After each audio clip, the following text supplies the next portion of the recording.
This is Teresa Clarke with Africa.com, and today we have the opportunity to sit down with Kenny Fihla, the head of corporate and investment banking at the Standard Bank Group. Kenny, thank you so much for joining us today. No, thank you very much for having me on this interview, Teresa. I really appreciate it.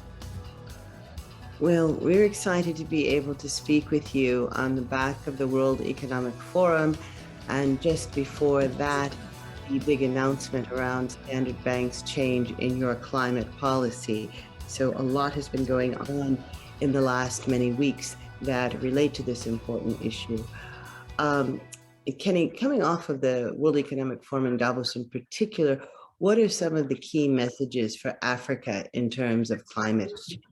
Africa will suffer one of the most severe consequences of climate change because of its underdevelopment, poor infrastructure, as well as the fact that the majority of its population still lives in the rural areas, i.e. it's not in developed cities, despite the fact that its contribution to carbon emission is only about 3% of global emissions. And consequently, therefore, Africa must participate in the various developments that are taking place around the world to deal with carbon emission and climate change, and must also accelerate its own transition from brown energy into renewable energy, but do so in a manner that is sustainable and in a manner that acknowledges that this change is not going to happen overnight, and we need to manage, therefore, the issue of impact on jobs, access to electricity and energy,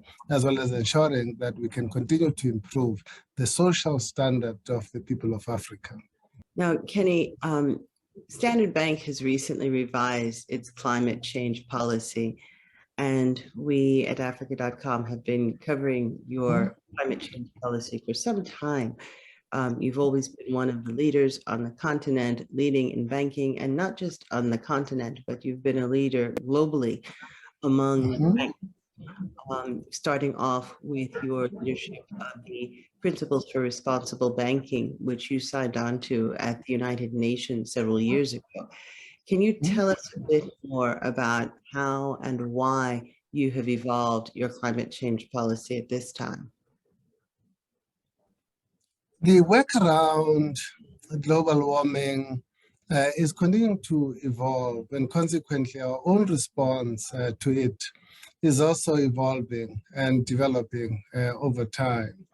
Our initial focus was to commit to doing something about our financed emissions, as well as the direct emissions that we effectively emit from our own buildings. And we took a bit of time doing an analysis of our own portfolio across the different markets within which we operate, to look at the concentrations that we have to fossil fuels as well as to other sectors of the economies of Africa, and identify the four primary sectors as being at the forefront, i.e. having the most impact on climate change due to related carbon emission as well as consequential impact of global warming. And those are coal, oil, gas, and agriculture. Our policy, therefore, as it stands at the moment, sets out a framework under which we will participate or lend to clients within those four subsectors that I've mentioned. It also sets out a path to net zero by 2050, starting with coal, which will decrease much quicker than the other sort of fossil fuels, followed by oil. But we acknowledge that we need to have a transitional mechanism through which we can move from coal-fired power stations into more renewable energies into the future. And therefore, we consider gas as that transitional fuel source that will help Africa move from where it is into net zero by 2050. And consequently, therefore, our exposure to gas in the short term is likely to increase before it comes down. We've also made a commitment to accelerate the amount of lending that we do to renewable energy, and have set a target of between 250 to 300 billion in the next 6 years of commitment to funding renewable energy initiatives, green bonds, sustainability bonds, as well as support our clients to make their own transitions. In addition, we've made a commitment to be net zero in our own buildings, new buildings by 2030, and our old buildings to have been fully converted and to be net zero by 2040. And we'll continue to identify other additional areas where we could focus on initiatives and things that we can do, and ensure as well that our plans extend to the rest of our portfolio. That's quite ambitious. And then you also have another one by 2050 that you're aiming towards. You're going to be net zero from your portfolio of financed emissions. By 2050, you will be at net zero. Is that right? Yes, that is correct. At the moment, though, when you look at our TCFD disclosures, we talk about our overall sort of exposure and the percentage of lending that is committed to, if you like, fossil fuels relative to the total exposure. We would be evolving and moving that to focus more on financed emissions. The difficulty that we have at the current moment, which is why we're not talking about finance emissions immediately, is because of data collections that our own clients do not report their own financed emissions, that the measurements and the consistency of measurements of finance emissions across our different sort of portfolios is inconsistent and unreliable. And we'll rather look at that which we can accurately measure for now, whilst we develop the appropriate metrics and work with our clients to measure the actual financed emissions, and will then change and evolve our own measurements and reporting to reflect that specific set of metrics. How did you prioritize the sectors that you have set goals for? These are sectors that have the most carbon intensity. Coal in South Africa is by far the biggest contributor to carbon emissions. Our electricity, over 85% of the electricity that is generated in South Africa is still generated by coal-fired power stations. The two biggest polluters in sub-Saharan Africa essentially use coal to generate electricity or to generate oil, and therefore it becomes natural that we'll select coal as one of the priority sectors. Second to coal, oil is the second biggest contributor to carbon emissions, and therefore just by looking at the priority list, we had to choose oil as the second subsector that we'll focus on. Gas naturally has a place, even though it emits substantially less than coal. It nonetheless is a fossil fuel that is still predominantly used globally. And if we're able to also manage the emissions that are sort of produced by gas or the use of gas to generate energy, we're likely to also address then the emissions that will flow from gas. Gas is particularly interesting in that in Africa, the bulk of our electricity and energy sources still remain coal-fired power stations, as well as diesel and petrol, which is derived from oil that is used in our vehicles and transportation sector, broadly speaking. Gas is particularly interesting because of the natural finds that have been discovered in Mozambique and the potential for those to transform and create massive access to energy within sub-Saharan Africa, as well as help Africa transition from coal and oil into less polluting gas forms, whilst allowing the rollout of renewable energy to expand and to suddenly and ultimately become the dominant form of electricity generation or fuel sort of supply. Agriculture then became the fourth natural sort of sector to look at because of the consequential impact of global warming on food security and the fact that over 50% of the population of sub-Saharan Africa still lives and resides in rural areas. You can imagine then what the social and economic turmoil of global warming is going to be to those communities that are still dependent on subsistence farming, as well as that still live in rural areas. And it became the natural that we should include that as one of the priority sectors. There are other sectors that will be adding in the next couple of years, but we think that if we're able to adequately address these four sectors, we'll be dealing with over 84% of the problem. Well, it sounds as if you've put a lot of thought and strategy into how to approach these sectors and the policy overall. We have spent a lot of time engaging with our clients, engaging with regulators, engaging with various stakeholders from NGOs to shareholder activists to other shareholders. And we have arrived at a view that we think is balanced, that has taken all of those stakeholder views into account, and is also grounded on science and what is pragmatic under the circumstances that are prevalent within sub-Saharan Africa. So, Kenny, what would you say to those who look at renewable energy only, renewable as a solution, and that Africa has a perfect opportunity now to leapfrog to renewable energy? We agree entirely with the fact that Africa has an opportunity to accelerate the rollout of renewable energy initiatives, that through distributed energy, we can give people access to a much more safer, more sustainable energy form.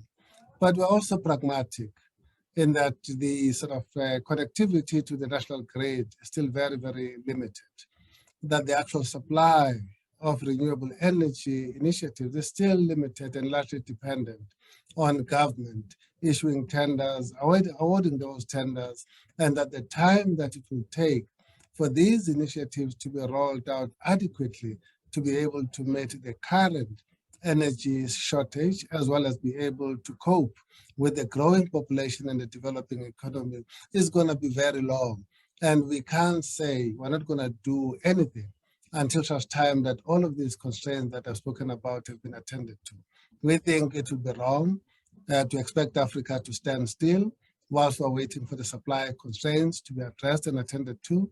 We think it would be wrong to deny people a better quality of life, economic growth, better taxes, as well as employment opportunities, whilst these constraints, are not being dealt with. So consequently, we have to balance then between accelerating our own funding and commitment to renewable energy, whilst at the same time recognizing that we still need to make a meaningful impact to economic growth within sub-Saharan Africa and make a meaningful impact to people's lives with regard to access to energy. It is a question of being pragmatic, being realistic, and ensuring that we balance the competing agendas that ultimately all need to be attended to. Well, competing agendas, all that need to be attended to. That's a great segue to my next question. How do you balance the obligations you have to shareholders to achieve the greatest returns possible with, on the other hand, the competing agenda of financing, limiting your financing activities to green projects? How do you balance those two things? We think that the two are aligned and not contradictory at all, that there are as many opportunities for renewable sort of funding and banking services as there are with regard to fossil fuels or brown energy sources, that our resources in any event are limited, and we need to prioritize in terms of which assets do we bank and support and which initiatives do we think are sustainable well into the future to avoid stranded assets. And in the strategy that we've adopted and the policy that we've announced, we have tried to choose a path that we think strikes the right balance between ensuring that we can continue to deliver shareholder value and the growth in the creation and generation of that shareholder value, whilst at the same time being responsible about ensuring that we fund things that are sustainable so that the shareholder interest is well protected. It will be irresponsible of us to fund assets that will be stranded in 10 years' time, because whilst that might be seen as generating short-term shareholder value, in the long term, it will be counterproductive and will be destroying shareholder values. If I look at the amount of funding that the bank has committed in the last couple of years, over 80% of our funding in the energy space has gone to renewable energy initiatives, which I guess support the point that I was making, that we have so many renewable energy initiatives that it is not a question of choosing between environmental sustainability and generating short-term returns. If anything, the two are aligned. And I think that will continue to be the case for the next 10 to 15 years. So just to clarify that last point, if a highly lucrative transaction came along financing a big project in the coal sector, you would actually just turn it down and say no? We have limited to very, very strict and narrow sort of conditions the circumstances under which we will consider a coal project. So chances are that if a coal project was to come our way today, we will say no to, unless there are specific conditions that are met, i.e., if a power generating plant wanted to maintain its existing coal-fired power stations in order to reduce environmental damage, it will be irresponsible of us to say no to that, because it is in the interest of the environment for us to support them, and it is also in the interest of that entity and the economy of our own continent for that to continue to generate electricity for as long as there are no alternatives that would have yet been developed and connected to the grid. But those circumstances are very narrow and very, very limited. We are also attaching very, very stringent conditions to environmental emissions, to standards that ought to be implemented by companies and projects that we support, stringent conditions related to how they should deal with social impact, relocation of communities where that is necessary, compensation to those communities, strict conditions with regard to disclosure and reporting that they ought to do in order to enable us to have the view of how well are they progressing against the covenants that we have put in place or that we would have put in place in our own lending. So it is not easy, really, to lend to coal projects without necessarily ensuring that a number of hopes have been sort of overcome by the companies or by those who require our funding. And we're comfortable that by doing so, we're actually contributing towards the acceleration of the rollout of renewable energy initiatives. And we're also helping our own clients take environmental sustainability seriously and accelerate their own transitional plans. Let's shift gears to looking at Standard Bank within the context of African banks. Now, we know Standard Bank is the leading bank in terms of presence and size and employees and assets. On this topic of climate change, can you tell us, do you also sit as the leader among African banks? Are you ahead of the par, on par, behind the curve? Where do you sit on this topic? I think that at the minimum, we are on par. I mean, it's extremely difficult to sort of claim to be the leader, given that there's still a lot that is evolving and developing in this space. The terminology, for example, is still not yet standardized, I mean, across the different market. What people call a sustainability bond in one market may not necessarily qualify in another. But we acknowledge that our standards and our own execution plans are slightly ahead of the curve, especially in relation to local and regional competitors. We think we're also leading when it comes to the commitments that we've made to support renewable energy initiatives. I mean, I spoke earlier on about the quantum of 250 to about 300 billion rands that we're committing to spend in support of renewable energy initiatives in the next 6 years. That we think is by far the largest commitment that has been made by local banks into that space. The challenge now is ensuring that we can find the right projects with the right clients and that we can get those projects to a stage where they can be implemented and consequently that funding can be accessed. And we will continue to seek to improve our standing and to seek to improve the initiatives that we are embarking upon across a wide variety of spectrum, not just in lending, but also in looking at other alternative solutions that can be developed in partnership with our clients to assist Africa transition as quickly as possible. Well, Kenny, let's look ahead to COP27. What do you think that Africa should be expecting to achieve coming out of that important meeting? One of the biggest challenges that Africa is facing at the moment is the amount of funding that is required just for the continent to be able to transition from dirty fuels into renewable and more sustainable energy forms.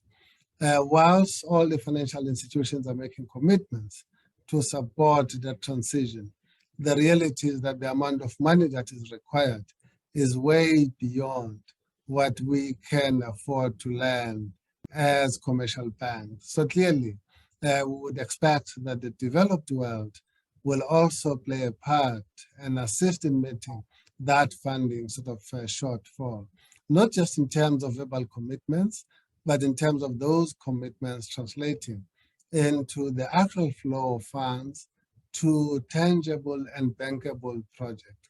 And let me give an example. If one looks at the South African utility Eskom, which generates the bulk of the country's electricity, that utility is still dependent on coal-fired power stations. They would need, over R1 trillion for them to be able to adequately transition from coal-fired power station into sustainable energy initiatives. There's a backlog of about 8,000 kilometers of transmission lines that they ought to build to be able to connect the various initiatives that are being launched by private companies as well as by various municipalities throughout the country. Because unless those can connect to the national grid, that electricity cannot reach the intended beneficiaries or communities who ought to use it. So clearly there's a lot of money that is required to help Africa transition. And I think the world can really help a great deal if they were to accelerate their own funding and be able to partner constructively with Africa in managing the transition in a manner that is meaningful and in a manner that minimizes the impact on the economy as well as the well-being of Africa's people. And so you give a great example and you speak about what is needed in terms of the cooperation of Western developed financial institutions to also come to the table. Do you think they will come to the table? There are some commitments that have been made, which are very encouraging. Those commitments, though, have not translated into the actual flow of funds, and I think that's disappointing.